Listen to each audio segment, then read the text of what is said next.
Ciao a tutti, oggi in questo video vi mostrerò una tecnica davvero incredibile per moltiplicare le piantine di pomodoro. Questo è un metodo che ha fondamentalmente due enormi vantaggi. Il primo è che le piante che otterrete saranno praticamente a costo zero. Il secondo è che inizieranno a produrre subito fiori e frutti ottimi, a differenza di quelli invece nate da seme, che prima di iniziare la produzione hanno bisogno di aspettare parecchi mesi. Partendo dai semini si ottengono nel giro di brevissimo tempo delle bellissime piantine, ovviamente non lasciandoli nel pomodoro ma mettendoli in terra.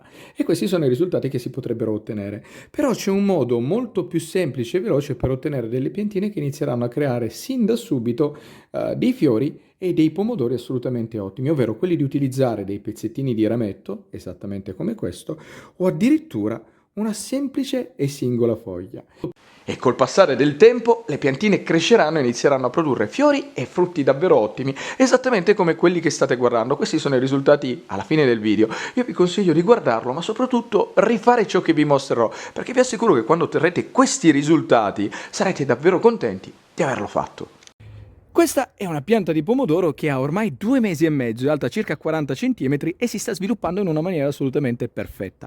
Addirittura ha iniziato a fare i primi fiori, sia qui che qui, e all'apice qualcosina sta spuntando. Però oltre ai fiori ha fatto nascere anche queste, che sono i rametti laterali, che si chiamano femminelle, che nascono tra la foglia e il tronco principale, che dovrete togliere.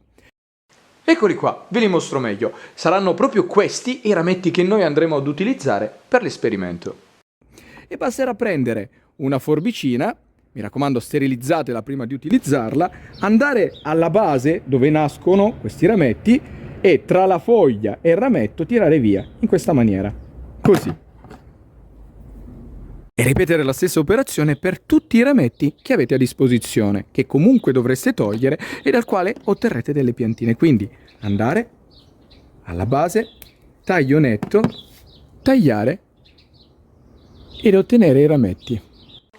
E per quanto incredibile possa sembrare, saranno proprio questi i rametti dal quale poi otterremo le piantine nuove che inizieranno a fare subito fiori e pomodori. Una cosa importante, non è tassativa, però vi darà più garanzia di ottenere poi il risultato, è quello di non scegliere delle femminelle che abbiano queste dimensioni, quindi di 3-4 cm, perché sennò si rischia che alla base il tronco non sia ancora abbastanza lignificato e che le radici non le faccia nascere. Io consiglio sempre di aspettare che queste siano alte almeno 10-12 cm. Oltre ai rametti laterali potrete utilizzare per l'esperimento anche quelli che ci sono in cima quando potate le piante perché sono troppo alte e vanno ridimensionate, quindi anche in questo caso prendere delle forbicine e con un taglio netto tirare via. E continuare a tagliare tanti rametti quante piantine vorrete fare nascere. Il bello dell'esperimento è che non soltanto dai rametti si potrà ottenere le piantine nuove, ma anche da singole foglie, proprio come queste qui, purché alla base un pezzettino di rametto ci sia e soprattutto ci sia questo, il punto nel quale poi, se tutto andrà bene, si formerà la piantina nuova. Considerate che le radici invece si formeranno su tutto il pezzo di tronco. Quindi la prossima volta che farete la potatura di una pianta, se ricaverete dei pezzettini come questi, non li buttate e utilizzateli per formare delle piantine nuove. Quindi basterà andare a tagliare sotto, così, guardate, subito sopra, e da questo, che effettivamente sembrerebbe veramente un qualcosa che non potrebbe generare nulla, si otterrà una nuova piantina, perché il germoglio nascerà poi proprio da qui, nell'ascella, e qui si inizieranno a formare le radici. Arrivati a questo punto, procurarsi un contenitore e un bicchiere in vetro trasparente sarà davvero l'ideale, dopodiché prendere dell'acqua, anche quella del rubinetto andrà benissimo, e riempirlo sino all'orlo. Poi prendere le talee ed andare ad immergere. Considerate che le talee inizieranno a creare poi le radici nei punti dove toccheranno l'acqua, quindi più la talea sarà immersa nell'acqua, più nei punti dove toccherà l'acqua inizierà a generare radici. È proprio per questo che dico di metterne tanta. Quindi inserire le talee all'interno e ripetere la stessa operazione per tutte le talee che avete a disposizione. E una volta fatto, posizionare il tutto in un punto dove prenda molta luce, ma non i raggi del sole diretti. Volendo, esiste un trucco che vi permetterà di ottenere più radici e con tempi ridotti, ovvero quello di andare ad inserire nel bicchiere dell'acqua ossigenata. Ne basterà un 20% su tutta l'acqua che userete. In questa maniera, guardate. Ecco qua, questa è l'acqua ossigenata, dopodiché prendere l'acqua e una volta inserita miscelare bene.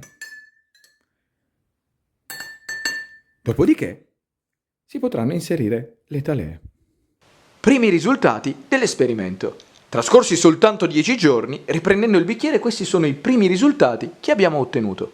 Andando a guardare all'interno, si può notare che praticamente in tutti i rametti che abbiamo inserito all'interno si sono formate delle radici. Provo a mostrarvi come, ma soprattutto dove si sviluppino le radici. Quindi qui c'è la parte apicale che nel frattempo comunque è cresciuta e si è sviluppata, e qui invece è la parte nel quale si sono formate le radici. Guardate un po', sono assolutamente perfette, quindi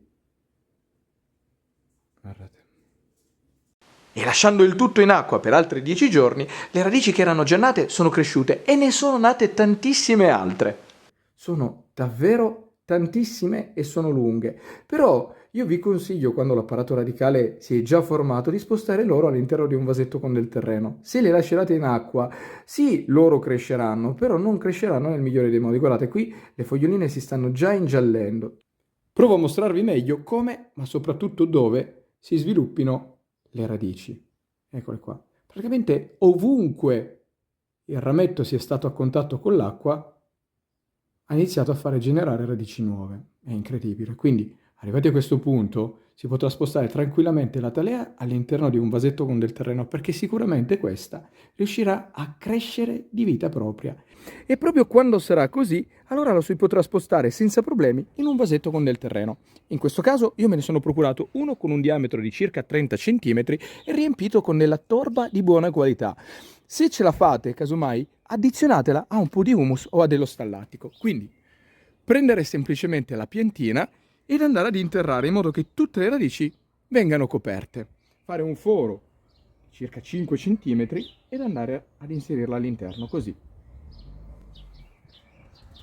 E l'operazione è ultimata. Crescita della piantina con la produzione di fiori e di frutti. E a distanza di soltanto 10 giorni da quando abbiamo inserito le talee all'interno del terreno, queste non solo sono ancora perfettamente vitali, ma stanno crescendo in una maniera assolutamente veloce e perfetta. Trascorse soltanto 2 settimane, guardate un po' come la pianta si sia sviluppata in una maniera assolutamente perfetta. Adesso è alta circa 30 cm, ma la cosa impressionante è che abbia già iniziato la produzione. Qui ci sono i primi fiori. Questo non sarebbe mai avvenuto con una piantina nata da seme. Saremmo ancora una piantina alta circa 10 cm. E prima di vedere questi risultati ci sarebbero voluti almeno ancora 2 mesi. Dopo la nascita dei fiori, questi, se saranno fecondati, inizieranno a produrre anche i pomodori e cresceranno in una maniera assolutamente rapida, veloce e perfetta, proprio come in questo caso. Nel giro di circa 25 giorni, da quando il fiore è sbocciato, questi sono i risultati. Si è sviluppato e ha prodotto dei pomodori davvero incredibili. Alla fine dell'esperimento, questo è ciò che si è ottenuto, una pianta davvero stracolma di frutti.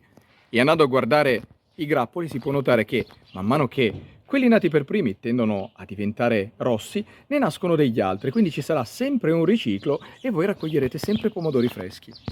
Non resterà davvero altro che continuare a raccogliere tutti i pomodori che ci sono sulla pianta, dopodiché gustarseli, e vi assicuro che già questi sono una quantità più che adeguata per poter ottenere un'insalata davvero molto abbondante.